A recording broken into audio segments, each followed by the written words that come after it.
Here's an exercise that you can add to any training program to add some fun, variety, and just to make it a little bit more challenging. The stability ball wall sit. Now when you're setting up for your wall sits, the first thing that you want to make sure is you have great placement of the stability ball. I'm going to bring the ball down so that it is positioned right above my butt, almost in the center of my back.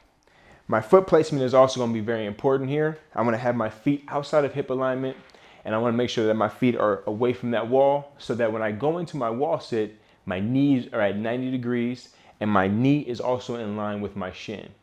Here's what I mean here. So I'm going to sit back into my hips, and my feet are too close if my knees are going over my toes, okay? So I want to make sure that I bring my feet out just a little bit, couple centimeters, doesn't take much. I want to make sure that ball is not rolling up on the back of my neck as I'm in that squat position, all right? So now as I sit into my wall sit, I'm going to push my back into the ball, making sure that my knees are at 90 degrees, keeping my chest up nice and tall, okay? When you get in this position, you're going to feel the legs shaking. That's a good sign. That means that we're working hard. To make your wall sits even more challenging, let's add some weight. So once I get in position and I sit that butt low, chest up nice and tall, making sure that my knees are vertical with my shins, apply pressure into the ball, sit up nice and tall like you're in a chair.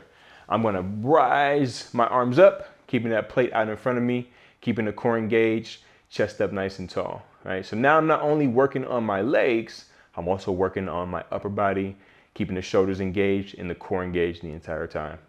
I'm already tired.